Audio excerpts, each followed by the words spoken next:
Hadis yang kedua, kalau ente kitab yang satu di situ ya ente nanti takut nggak tahu lagi nanti bab. Ente mulai buka di halaman 143 di situ. Ada babul wasiyatu bin nisa'i. Babul wasiyati bin nisa'i atau babun al wasiyatu bin nisa'i. Kalau yang fotokopian yaitu ya halaman 281 di bawah tuh. Hadis yang kedua. Bismillahirrahmanirrahim. Wa an Abdullah bin Zam'ata radhiyallahu anhu annahu sami'an nabiyya sallallahu alaihi wasallam yaktubu.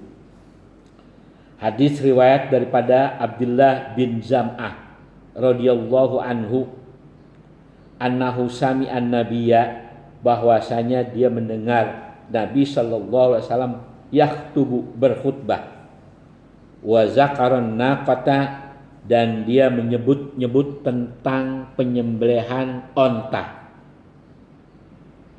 Onta Nabi Soleh disembelih oleh siapa? Ya, oleh bajingan tengik, preman.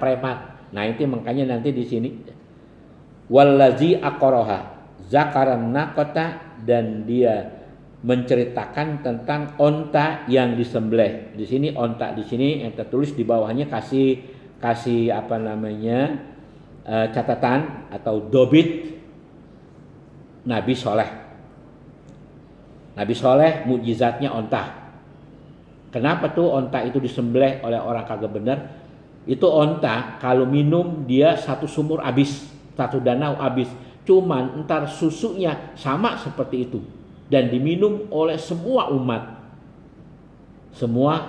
umat Nabi Soleh. Namun bagi orang-orang yang dengki, benci, maka onta itu dibunuh. Nah, ini nanti akan dikasih tahu oleh Nabi.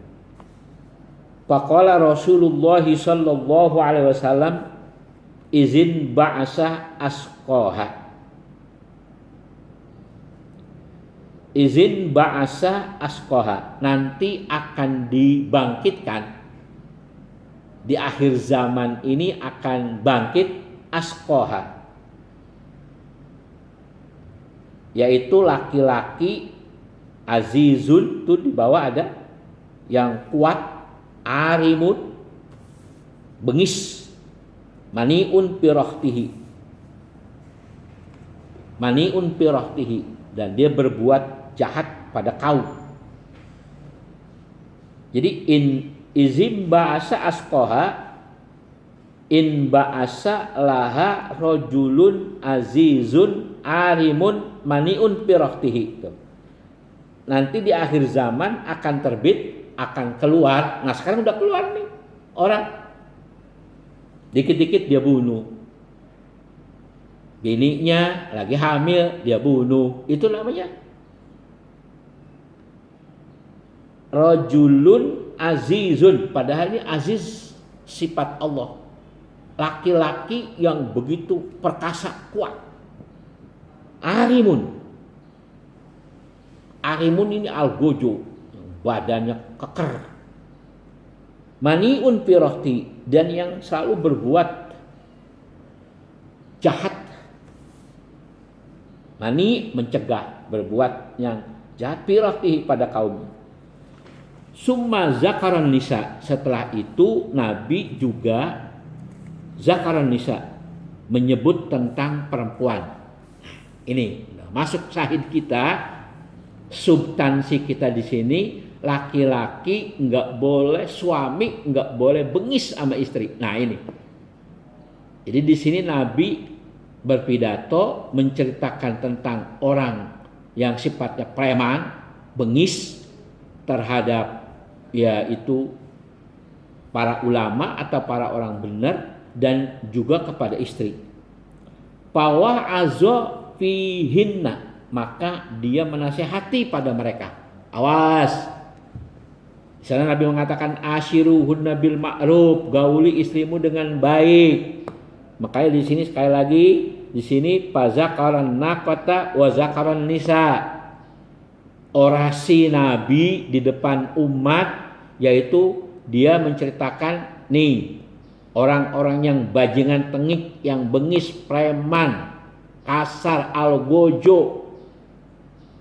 Dia bunuh onta Nabi Soleh, dan juga dia kasari atau ADART terhadap istrinya masing-masing. Makanya dinasehatin. Contohnya faqala ya'midu ahadukum fayajridu imra'atahu jildal abdi. Maka Nabi bersabda, ya'midu ahadukum, sengaja salah seorang suami kamu. Kum ini domir kembali kepada suami. Ya'midu ahadukum, sengaja salah seorang kamu, maksudnya suami, laki-laki ini. Ingatin ini laki-laki ini.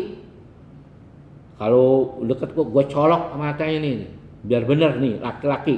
Kalau mau jadi suami, fayajlidum ra'atahu, maka dia gebugin bininya, istrinya.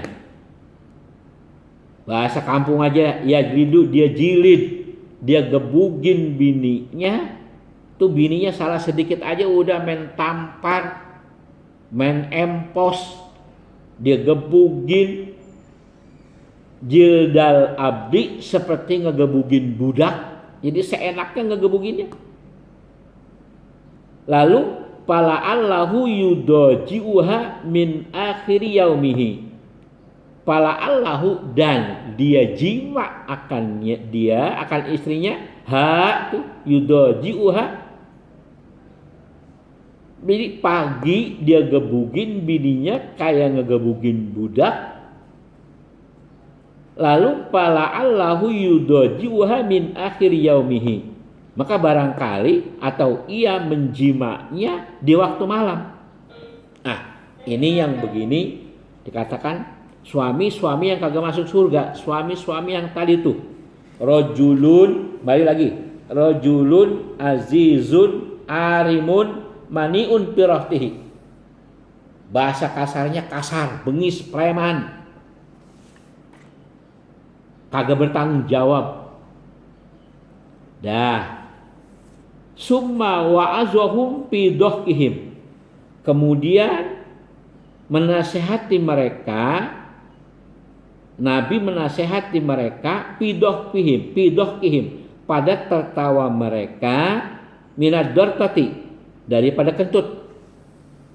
Dortoh kentut yang pakai racing, brot. Laki-laki itu biasanya pret, brot, tet. Tapi kalau laki-laki bukan dortoh, pes. Pes itu udah pakai bahasa Arab itu. Pes. Atau perempuan paling pes. Mantar baunya dah ngedek. Enggak ada suaranya baunya. Tapi kalau laki-laki suaranya gede, baunya kurang. Jadi kalau andai kata memang suami ente kentut, ya udah jangan dijadikan masalah, biarin aja dia kentut, jangan dia kentut di muka lu aja. Sebagian kentut tuh suami umpama di muka ente, atau dia sengaja-ngaja ente lagi makan dia kentut. Ah, ini suami juga yang tadi termasuk rajulun arimun maniun pirahtihi.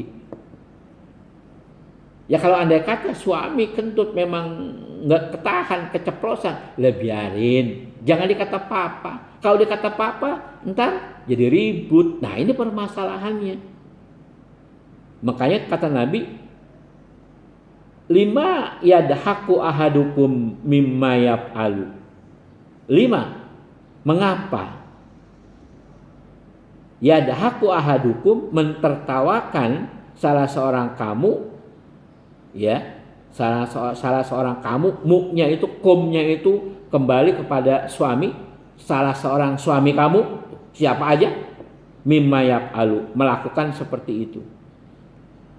Ya biarinlah suami kentut, gak apa-apa, asal jangan lu puyeng aja dia kentut, kan begitu.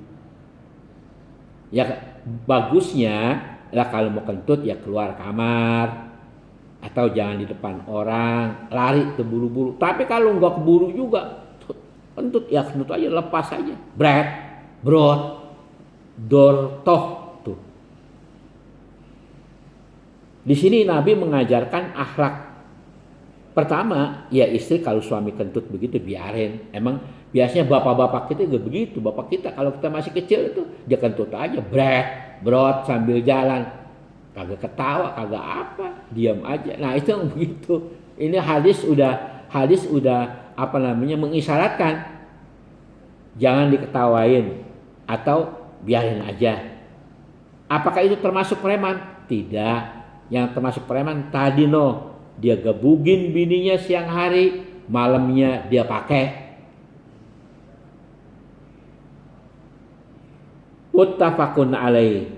Wal arim, makna arim bil ainil muhmalati dengan ain yang tidak bertitik, warra'i dan juga ro, artinya wa huwa syarirul mufsid, yaitu yang sangat merusak. Sarir, kejahatan, keburukan yang merusak. Arim, tadi kan ada rojulun arimun, laki-laki yang jahat. Udah begitu mufsid, merusak.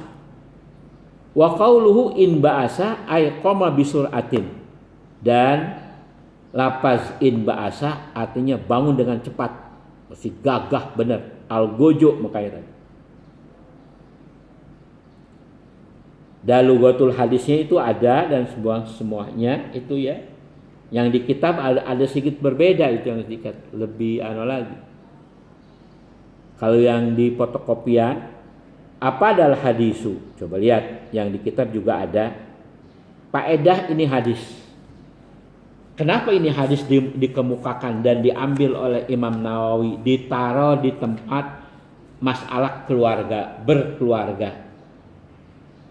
Itu tata cara berkeluarga, saling mewasiat, wa tawasau bil haqqi wa tawasau bisab, atau tawasu bil khair. Nah, itu diantaranya kalau jadi laki-laki itu kalau udah model tadi itu azizun, arimun, maniun, udahlah. Kalau kata aneh sih, ya kalau andai kata ente kuat, ya udah laki lu bawa aja ke pasar, lu jual. Lelang, ganti sama yang bener.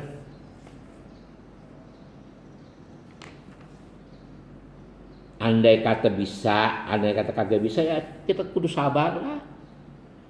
Makanya laki-laki jangan seenaknya. Itu istri hanya hak partner ya, partner kerja, bukan hak kutam atau bukan milkut tam. Kalau pulpen ini milkut tam, ente habis beli, ente kagak suka, lu mau bakar, lu mau buang, itu boleh-boleh aja. Itu milkut tam, milik yang sempurna. Tapi kalau istri begitu ente kasih mahar, ente ijab qabul dengan akad, dia hanya partner kerja. Partner, makanya zaujatain, zaujaini, suami istri. Jadi dia bukan milkut tam, milkun nakis namanya. Ente hanya boleh gunakan, nikmati, tapi nggak boleh tadi. Nggak boleh lu bakar, lu empos, lu apa, itu haram. Jadi harus ada tasamu. Suami itu ya menggauli istrinya, paling yang dilihat tasamunya, toleransinya.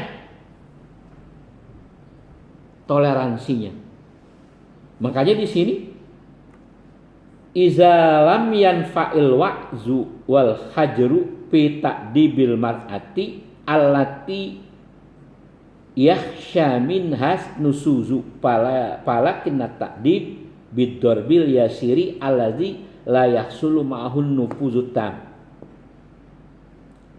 Apa adalah hadis? Faedah ini hadis pertama itu yang tadi kita baca, barusan yang kita baca.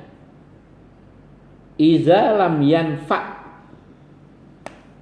lam harfun jazmin, lan yanfa.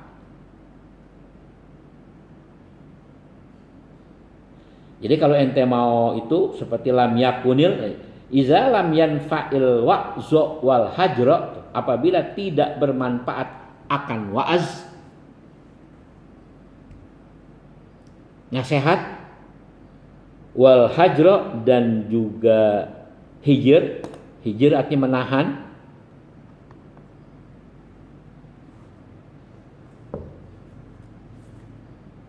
Fi ta'dibil mar'ati, pada mendidik, ngajarin istri, allati yakhsha minhan nusuz, allazi yukhsha, kalau begitu, minha, yang bahwasanya ditakutkan darinya itu nusuz. Nusuz itu artinya songong, ngelawan suami.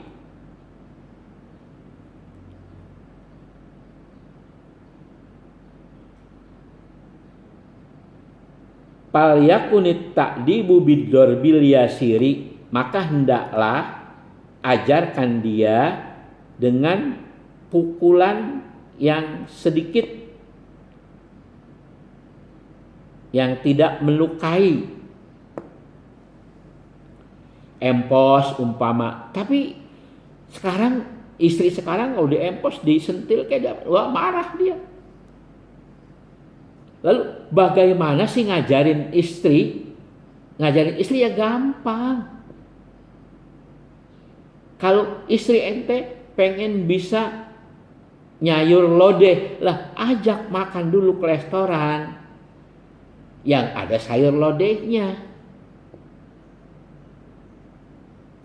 Ntar ente diskusi di situ, pulang besok-besoknya kalau ente nyuruh, ya mungkin dia bisa sedikit-sedikit, tidak sama seperti apa yang ente makan di restoran tadi. Itu caranya begitu. Jadi toleransi tasamuh yang diutamakan, tasamuh dulu. Kalau tadi larangan jelas tuh. Makanya kalau soal kentut ya udahlah, jangan.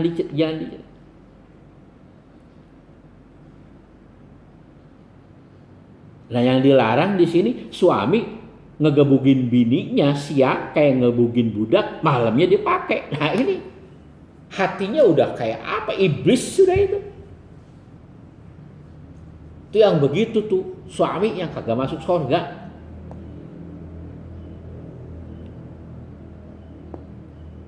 Nah, jadi di sini kewajiban suami mendidik istri.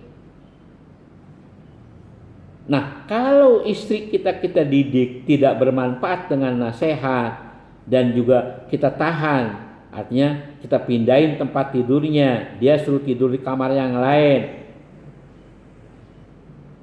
Yang kalau istri kita itu kita takutin, kita udah bilangin, lu kalau mau ke pasar jangan sendiri, ajak tuh anak lu atau adik lu, biar ada mahram.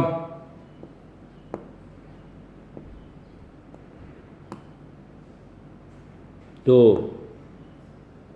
Nah, kalau andai kata sekali dua kali dibilangin kagak juga masih begitu lagi, maka di sini pal yakunit ta'dibu bidorbil yasir, maka hendaklah dibolehkan, yaitu memukul, tapi yang ghairul mubarrah, yang tidak melecetkan, mencelakakan, yang tidak melukai. Ya tapi kalau sekarang ribut aja pakai mulut juga sama bini pulang ngambek. Sekarang paling enak kalau bini kesel, ya gampang lah. Pegang, ambil 500-an, duit ratusan 5 biji. Nah, ini caranya nih, ngebayain bini nih, duit ratusan yang merah tuh, yang gambar Soekarno Hatta, ambil 5 biji, bikinin kipas, bekipas di depan dia. Kalau dia kita tanya dia aja melengos dan lain sebagainya. Caranya mendidik nih tasamu, pegang nih duit 5 lembar ratusan, bekipas sama dia. Begitu dia lirik-lirik, ayo siapa yang mau ambil kalau bisa. Bercandain. Begitu dia rebut, lo taruh. Itu lagi rebut taruh di ketek. Di ketek kan dia nomprok, dipeluk. Nah lu peluk sekalian, lu cium, selesai. Ketawa dia. Kamu mau ini duit, oke. Tapi dengan syarat apa yang saya ajarin atau yang saya larang jangan dikerjain. Nah itu cara mendidik istri yang sekarang. Istri milenial zaman now tuh begitu. Kalau sekarang lu gebukin bini lu, dia pulang ke orang tuanya. Jadi di sini tuh kalau memang kagak bermanfaat nasihat maka sedikit. Tapi kalau kata anak udah jangan pakai pukul pakai bibir, lu cium bini lu, caranya gimana? Nah itulah permasalahannya.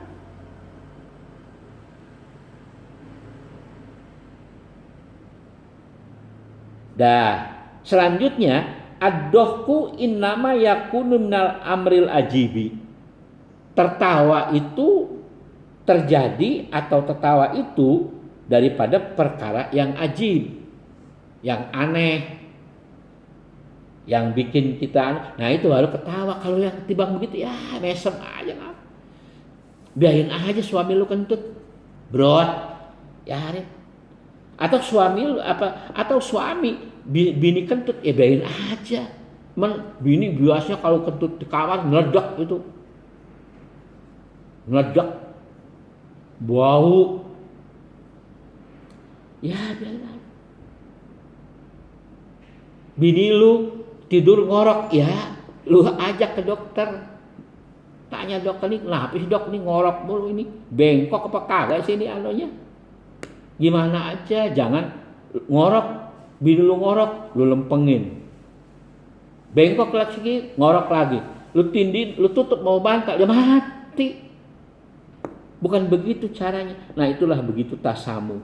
Yang enak di sini ya, ad-darbul masmuhu bihi ghairul mubarrahi la yukassiru azman wala yujarrihu wala yashuhu.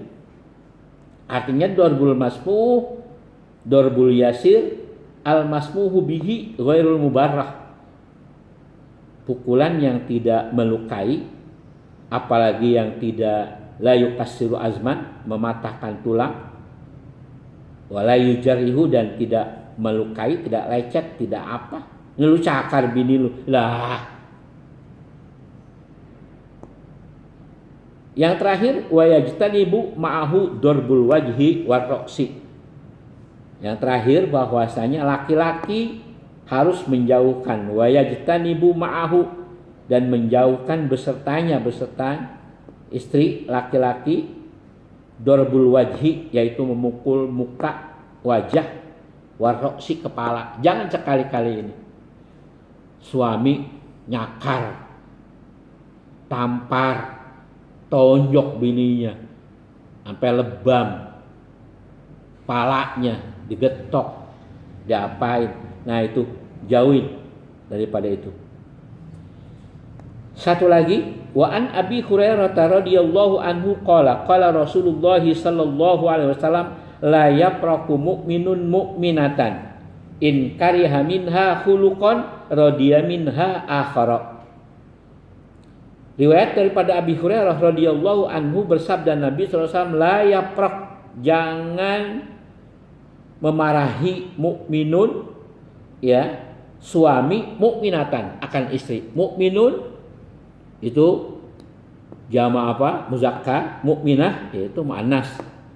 Jadi langsung aja la yaprak, jangan memarahi atau mencaci mukminun, suami, mukminatan, akan istrinya. Mukmin laki-laki dan mukmin perempuan. Suami kagak boleh memarahi istri. In kariha minha khuluqan, jika ia benci darinya, minha tuha domirnya ke istri, jika ia suami minha benci kepada istrinya, khuluqan akan akhlaknya, tapi radiya minha akhara, niscaya ia redo darinya akan yang lain. Jadi ada perangai istri ente yang ente enggak suka, jangan dijadikan alasan untuk ribut dan dijadikan alasan untuk apa. Tapi kan banyak akhlak-akhlak yang lain yang lu suka. Lu enggak suka umpama bini lu umpama ngorok, tapi goyangannya lu suka. Au qala ghairahu rawahu Muslim wa qauluhu yafraq huwa bi fathil ya'i wa iskanil fa'i wa fathir ra'i maknahu yubghid, jangan memarahi. Yuqalu parikatil mar'atu zaujaha, juga kebalikannya nih, parikatil mar'atu zaujaha, memarahi istri akan suami. Jadi suami jangan marahin istri, istri juga jangan marahin suami. Kalau memang masalahnya enggak benar-benar yang harus kita marah dan sebagainya. Kalaupun marah ya tasamuh lah. Wa parikaha zaujuha, artinya dia memarahi akan suaminya. Bikasir ra'i yaprokuha bifatiha, dengan dibaca dengan kasroh ra yaitu yaprokuha. Boleh juga dibaca dengan fathah ai awwaduha, wallahu a'lam bishawab. Cukup sampai sekian. Sekian. Nanti kita lanjutkan lagi. Assalamualaikum warahmatullahi wabarakatuh.